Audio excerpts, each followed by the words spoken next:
예, 11시 20분 지나가고 있습니다. 이제 오전장을 마무리하면서 점심 드시러 가시는 분도 있고 이제 오후장을 우리는 준비할 시간인데요. 시장이 시원하지가 않은 그런 흐름들입니다. 오후장 터닝포인트 두 분 함께 하겠습니다. 헤르메스 스탁 하창한 본부장 오셨고요. 주식명가 MTNW 허반석 어드바이저 함께합니다. 어서 오십시오. 안녕하세요. 예, 두 분과 함께 오늘도 주제를 얘기하겠습니다. 첫 번째 주제부터 보겠습니다. 예, 시장이 좀 이제 빠르게 좀 올라갈 때가 됐는데 주춤주춤 계속 하고 있는 상황이고요. 국내 증시가 글로벌 증시, 미국 증시, 일본 증시 대비해서 더 부진한 모양새입니다. 하창한 본부장님, 왜 그럴까요? 일단은 수급적인 부분이 좀 뒷받침이 잘 안 되고 있다라고 보시면 될 것 같습니다. 미국 증시야 워낙 유동성이 풍부하니까 아무래도 우리나라 대비했을 때 이런 이슈나 이런 되돌림도 좀 빠르게 나올 수 있겠다라고 보시면 될 것 같고, 최근에 우리나라 같은 경우에 거래 대금도 이전보다 좀 상당히 많이 줄어든 상황이고, 특히나 이제 외국인의 수급은 상당히 좀 피곤하게 만들고 있는 상황입니다. 그래서 좀 더디게 움직이고 있다라고 보시면 좋을 것 같고, 우리가 또 상반기까지만 하더라도 파생해서 이제 원웨이장이 좀 많이 만들어졌었거든요. 특정한 부분으로 좀 수급이 많이 쏠리면서 굉장히 좀 계속적인 상승 기조가 나왔고, 그다음에 현선물의 베이스차 이런 것들에서 상당히 많은 힌트들을 얻을 수 있었는데, 최근에는 선물 같은 경우는 이제 수급은 들어오는데 현선물 붙여놓는 상황에서의 좀 물음표를 만들어 놓고, 또 이제 풋옵션과 콜옵션을 동시에 매도를 하면서 이제 가두리 양식장을 만들어 놨거든요. 그래서 위아래 상하단을 정해 놓고 이제 그 안에서 순환매를 돌리는 시장이 만들어지다 보니까 대형주들이 크게 못 움직이고 이제 특정 테마나 순환매 장세로 빠르게 자금이 돌고 있죠. 그래서 시장에서는 상한가 종목도 많이 나오고 상승 종목 수도 좀 제한적이지만 특정 부분에서 굉장히 강해 보이지만, 이게 뜯어놓고 보면은 대형주가 주도한 시장이 아니라 이런 이슈나 테마적으로 움직이는 시장이 만들어지고 있다라고 보시면 될 것 같습니다. 그래서 그런 것들이 전반적으로 국내 증시를 좀 피곤하게 만드는 부분이라고 보시면 좋을 것 같고, 결국엔 잭슨홀부터 시작해서 여러 가지 이런 모멘텀들이 결국엔 우리의 그 대형주들을 좀 움직일 수 있는 그런 요소들이 만들어져야 증시에서의 일부 방향성을 잡지 않을까라고 생각을 하고 있습니다. 네. 허반석 의원님은 어떠세요? 중소형주 순환매 장세 대체로 동의하시죠? 예. 그렇습니다. 그럼 전략은요? 네. 글로벌 증시가 8월 초 급락분을 대부분 만회를 하는 모습입니다. 우리가 흔히 얘기하는 기술적 반등은 피보나치 수율상 61.8%를 빠르게 회복을 하고, 61.8%를 추가적으로 회복을 한다면 V자 반등으로 정의를 해볼 수 있겠죠. 지금 V자 반등에 근접한 반등 흐름들이 나온 이후에 미증시나 유럽 주요국 증시나 5일선을 지지하는 흐름들로 마감을 한 상황입니다. 앞서서 말씀 주셨듯이 우리나라 증시 거래 대금이 늘지 못하고 있는 상황입니다. 그렇다 보니까 전 섹터, 시장 전반에 걸친 상승은 이미 8월 급락 이후에 기술적 반등으로 마감이 되는 수순을 밟고 있는 상황이고요. 그러다 보니까 현재 구간에서부터는 여기가 오르면 저기가 오르고 저기가 내리면 다른 쪽에 올라가는 시소게임, 풍선의 한쪽을 누르니 풍선의 다른 쪽에 올라가는 모습들이 지속적으로 반복되고 있는 모습입니다. 코로나 팬데믹과 관련한 코로나19 관련주들의 순환매가 마스크, 진단키트, 음압병동, 콜드체인 등까지 교육, 원격 진료까지 쫙 한 바퀴 돈 이후에 정부 당국에서 이렇게 투기성 매매에 대해서 우리가 집중 관찰을 하겠다라는 이야기와 함께 강한 차익 매물이 나오고, 그리고 나서 지금은 다시 2차 전지 쪽으로의 매수, 수급 이동이 나타나는 모습들 속에서 종목별, 이슈성, 테마성 수급의 순환매가 여전히 이어지고 있는데, 거기에 대해서 우리가 볼 것이 기술적 반등은 일단 숨고르기 영역으로 들어갔다. 그러면 이번 주 잭슨홀 미팅과 일본 BOJ, 우에다 총재의 의회 청문회가 있고요. 그리고 다음 주에는 엔비디아 실적 발표, 미국의 GDP, 그리고 PC 물가지표 발표까지 이어지는 일정들을 앞두고 있는 상황이기 때문에 기술적 반등 후에 숨고르기 단계다라고 지수를 좀 보시면 좋겠고요. 지수가 쉬어가는 동안 순환매 장세, 테마성 트레이딩은 보다 더 활발해질 것이다. 하지만 지수가 여기서 끝나느냐라는 부분에 있어서는 외국인들의 선물 수급 다시 한번 강조드리고 싶습니다. 8월 13일부터 오늘 제가 방송에 오기 직전까지 외국인들의 연속 매수가 들어오고 있고요. 8월 13일부터 누적으로는 1조 7천억 원 이상의 외국인들의 선물 누적 매수가 이어지고 있기 때문에 지수의 방향성은 숨고르기 후 추세를 그래도 5일선 지지하면서 이어갈 수 있지 않을까라는 관점 말씀드리도록 하겠습니다. 예, 시장 전략 먼저 세웠고요. 이제는 섹터 이야기 하도록 하겠습니다. 다음 주제는요. 네, 2차 전지주가 굉장히 그동안은 이제 부분적으로 올라오다가 지금은 이제 광범위하게 대형주까지 올라오는 흐름들입니다. 숏 커버링에 따른 단기 반등이냐, 상승 초입 구간이냐. 네, 할장한 본부장님. 지금 공매도가 안 되는데 뭐 숏 커버링 얘기는 뭐 옛날에 쳐놓은 거? 뭐 저도 그 부분은 크게 네. 영향을 주지 못할 거라고 생각을 하고 있고 예. 저는 이제 그 이슈에서 이제 대형주들이 좀 거론이 되기 시작한 게 좀 중요한 부분이지 네. 않을까라고 생각합니다. 다들 아시겠지만 이제 화재에 관련된 이슈가 나온 다음부터 뭐 전고체부터 시작해서 뭐 충전이라든지 과충전 그리고 이제 장착하는 이런 쪽은 뭐 주가가 바닥권에서 100% 이상 오른 종목들도 네. 꽤 많죠. 근데 거기에 비해서 뭐 사실 배터리 3사 같은 경우는 주가가 거의 못 오르고 있었습니다. 근데 이제 전일부터 이제 LG 에너지 솔루션이 이제 소프트웨어 쪽에 대한 부분에서 이제 관리를 한다 이런 얘기가 나오면서 이제 대형주들이 좀 움직이기 시작을 했고요. 그 다음에 이제 또 반사적으로 바이오에서의 유한양 이슈가 결국엔 2차 전지 쪽에 또 수급을 일으키는데 좀 큰 도움을 줬다라고 생각을 하고 있거든요.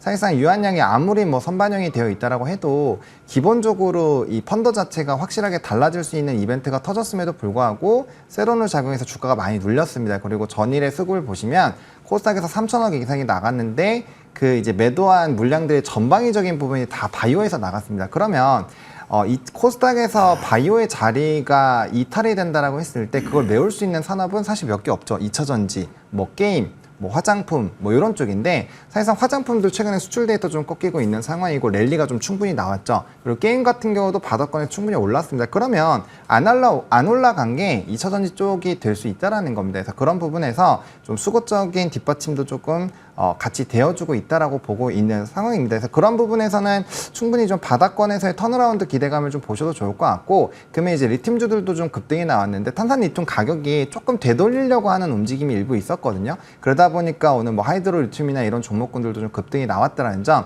그리고 이제 뭐 미국장에서 해리스 쪽으로 뭔가 또 분위기가 돈다라고 한다면 뭐 2차 전지라든지 이런 쪽의 흐름들도 나쁘지가 않고, 또 루시드도 간밤에 또 급등이 나왔거든요. 그래서 그러한 분위기들을 본다라고 한다면 충분히 수급적인 부분에서 이제 기술적인 되돌림 정도는 일부 나올 수 있지 않을까라고 보고 있습니다. 아직까지 산업적으로 P와 Q가 돌아서진 않았기 때문에 이게 구조적으로 지금부터 막 완전히 돌아섰다라고 말씀을 드리기는 어렵지만 지금 시점에서 충분히 2차 전지는 관심을 가지고 계속적인 좀 접근이 필요하지 않을까라는 생각으로 지켜보고 있습니다. 네, 허반석 의원님. 사실은 2차 전지 좀 긴가민가 했잖아요. 그죠? 바닥은 다지는 것 같은데 시원하게 못 갔는데 이번 상승은 어떻게 해석하세요? 네, 2차 전지는 제가 아주 일찍이 감사보고서 발표가 나오고 나면 그래도 AMPC 관련해서 이익에 대한 체력은 그래도 유지가 될 것이다 라는 이야기 속에서 2차 전지 최악의 실적에서 우리가 담아볼 만합니다 라는 어조로 시작을 했습니다.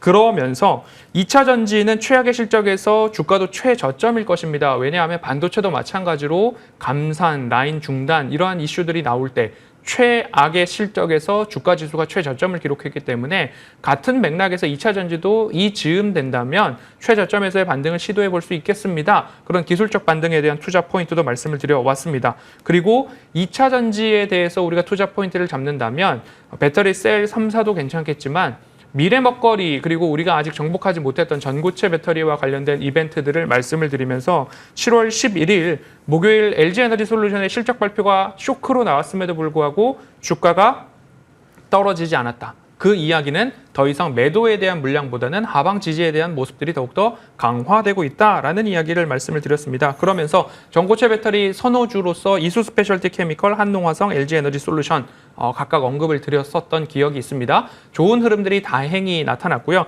지금부터는 배터리 화재와 BMS, 배터리 관리 시스템 등 그리고 배터리 열폭주, 화재 진압과 관련된 쪽으로 우리가 조금 더 확장해서 꾸준하게 살펴볼 필요가 있을 것 같은데요. 전고체 배터리 그리고 화재 진압 앞서서 말씀드렸던 종목들 중에 선호 기업을 꼽아본다면 덕양산업, 민테크, 아모그린텍, 엠젠솔루션 이렇게 한번 추격해 보도록 하겠습니다. 네, 뭐 전기차 화재 전부터 이제 2차 전지에 대해서는 이제 신세대 배터리에 대해서 얘기를 하셨었는데요. 예, 그런 것들이 지금 시장에서 발현이 되고 있습니다. 2차 전지 얘기했습니다. 다음 주제 보여주십시오. 오후장 터닝 포인트 세 번째는요. 네. 그러니까요. 반도체주는 확실하게 이제 급락보다는 좀 관망이죠. 시원하게 못 오르면서 오히려 반도체에 있던 수급들이 다른 쪽으로 좀 빠져가면서 순환을 나타내고 있는데 결국은 다음 주에 있는 엔비디아 실적이 주요한 분수령이 되겠죠. 하창한 본부장님, 엔비디아 실적은 어떻게 나올까요? 뭐 실적 잘 나오겠죠. 잘 나와요? 실적은 잘 나오겠지만 이제 그 다음번 가이던스가. 실적 가이던스가 네. 어떻게 나오는지가 중요할 것 같습니다. 뭐 근본까지는 뭐 좋게 나올 텐데 지금 시장에서 피크아웃 얘기를 하고 있는 상황이어서 엔비디아 같은 경우 다들 아시겠지만 뭐 작년 이제 초부터 굉장히 높은 영업이익률 그리고 퍼센테이지를 가지고 이렇게까지 실적이 좋아졌는데 또 이 정도의 퍼센테이지가 나온다고 얘기가 나올 정도로 굉장히 좋게 나왔습니다. 근데 그게 지금 굉장히 분기가 많이 지난 현 시점에서도 계속적으로 유지가 될 수 있을까? 그게 이제 관건이 되겠죠. 엔비디아가 만약에 성장 폭이 좀 줄어들고 한다면 시장에서 계속적으로 얘기하고 있는 AI 고점론에 대한 부분들이 좀 또 파급력으로 다가올 수가 있습니다. 요거는 뭐 이제 GPU에 대한 수요,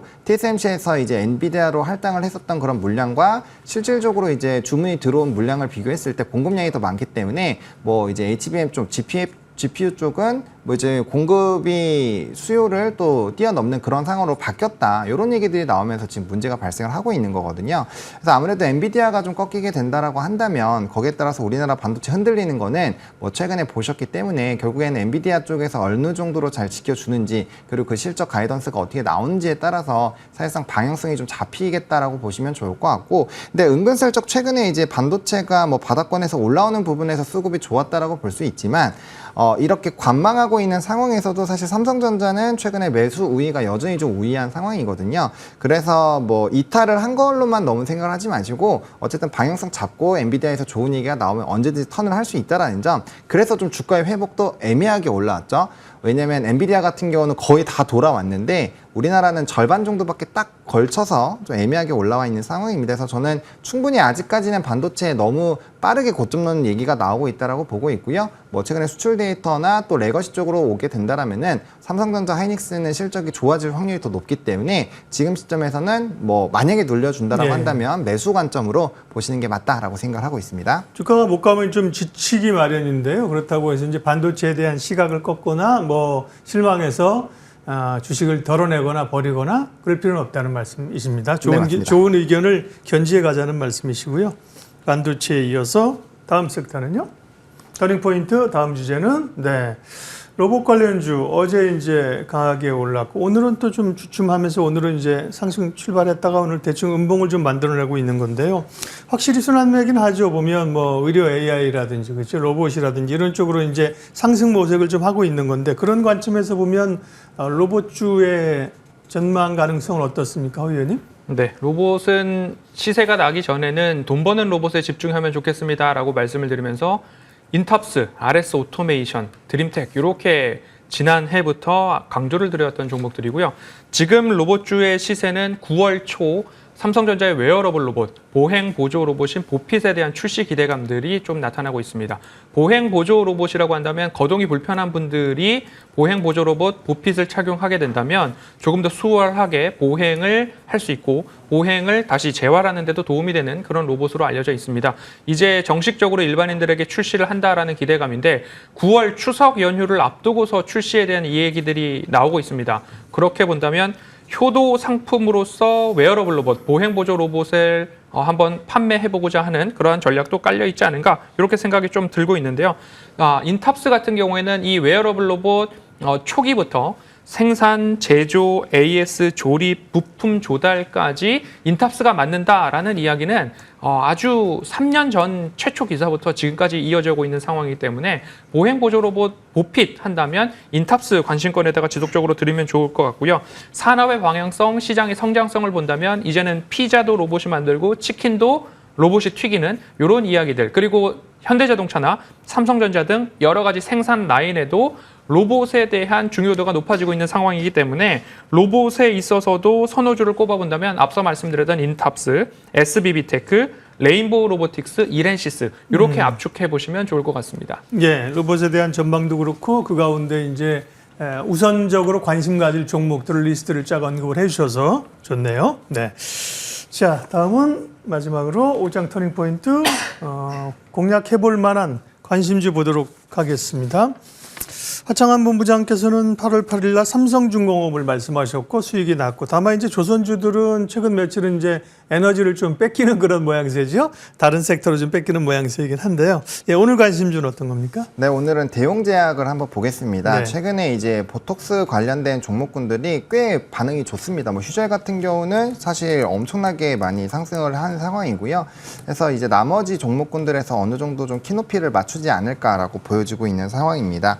사실 이제 최근에 호주 진출 관련된 이벤트가 조금 있었고요. 앞으로도 이제 외부 지역에 대한 확산 기대감들이 있기 때문에 그런 것들 좀 집중해서 보실 필요가 있을 것 같고, 또 소송 관련된 부분이 하반기로 넘어가면은 많이 해소가 될 것으로 예상이 되고 있습니다. 그래서 부정적인 부분들 해소가 되는 부분이고, 전반적으로 업종에 대한 좀 턴어라운드 부분이 강하게 나올 수 있다라는 부분에서 기대감이 좀 높아지고 있다라고 보시면 될 것 같습니다. 그래서 소송에서의 사실 대웅제약은 이미 조금 방향성이 안 좋은 방향으로 나와 있고, 그게 주가에 선반영이 되어 있기 때문에 추가적으로 확정이 되면 오히려 리스크 해지 부분으로 해석을 해보시면 좋을 것 같습니다. 네. 대웅제약 가격대는 어떻습니까 지금? 가격대는 뭐 지금 이제 뭐 종가 정도로 한번 변동성 있지만 많이 올랐네요. 예. 네, 바닥권에서는 한 40-50% 올랐는데 이게 이제 다른 기타 이제 보톡스 관련된 종목군들은 주가가 정말 많이 올랐거든요. 예. 뭐 3배 정도 올라간 종목도 있어서 충분히 조금 후발로 이제 턴어라운드하는 그런 관점으로 본다라고 한다면 기대감이 높고, 최근에 이제 증권가 리포트에서도 보시면 이게 이제 단기간으로 실적이 좋아지는 부분에 포커스를 두는 게 아니라 예. 내년까지 해서 외형 성장 그리고 수출에 대한 확대가 계속적으로 늘어나면서 구조적인 성장에 대해서 얘기를 하고 있는 상황이라는 점 좀 포커스를 잡아보시면 좋을 것 같습니다. 그래서 증권가에서 목표가 훨씬 더 높긴 한데, 저는 기본적으로 일단 16만 원 정도를 회복을 하는 게 굉장히 좀 중요하다고 보고 있어서 1차 목표가 16만 원 말씀을 드리도록 하겠고요. 손절 라인 같은 경우는 12만 3천 원 라인 부분으로 이전 직전 고점 라인 부분을 좀 뚫는 그 지점 자체가 다시 깨지면 추세에 강한 이탈이 발생을 할 수 있으니 이럴 땐 좀 조심을 하시는 게 좋겠다고 정리드리겠습니다. 네. 하창한 본부장 관심주는 대웅제약이었고요. 허반석 의원은 인성정보를 8월 8일 날 말씀하셨는데, 뭐 상승률로 보면 그러니까 이제 가격대가 낮으니까요, 그죠? 꽤 많이 올랐습니다. 인성정보하면 허반석 하면 인성정보 다 기억이 나는데요. 네, 잘 가고 있고요. 오늘 관심 좀 말씀해 주시겠어요? 네, 인성정보에 이어서 오늘 제가 준비한 종목은 이화공영입니다. 네. 이화공영 같은 경우에는 건축, 토목, 전기, 소방, 국가시설물 공사를 중점적으로 사업을 영위하고 있는 기업이죠. 오래된 업력을 기반으로 좀 볼 수 있을 것 같은데요. 도시재생이나 뉴딜, 우크라 재건 관련 수혜주로도 부각을 받은 적이 있고요. 최근 들어서는 기후 대응댐과 관련해서 건설, 건축, 토목하면 이화공영이 여기서도 수혜를 입을 수 있지 않은가라는 이야기 때문에 조금 더 시세를 받는 모습입니다. 여기다가 더해서 GMP 시설이라는 것도 한번 볼 필요가 있을 것 같은데요. 식품, 의약품, 건강기능식품 제조 품질 관리 기준에서 GMP 시설이 중요하다라는 이야기들이 지속적으로 나오고 있습니다. 미국 FDA에서 승인한 GMP 시설은 CGMP라고 하는데, 이 CGMP 기준에 부합하는 공장을 시설을 건설할 수 있는 기업 중에 하나도 이화공영이다. 보령제약의 이 CGMP 공장을 2019년에 준공했던 이력이 있습니다. 그러면 두 가지 모멘텀이 있죠. 기후 대응댐과 관련된 주민공청회가 어제부터 30일까지 이어집니다. 기후 대응댐에 대한 모멘텀 하나, 그리고 CGMP, 생물보안법을 포함해서 우리나라의 CDMO, CMO 기업들에 대한 증설에 대한 문제들이 조금 더 부각될 수 있기 때문에 이화공영에 대한 관심도 높여볼 필요가 있겠다. 차트 추세 저점이기 때문에 다시 한번 시세 관찰해 볼 필요가 있겠다라는 말씀과 함께 목표가는 4,000원, 손절가는 3,100원 말씀드리도록 하겠습니다. 네.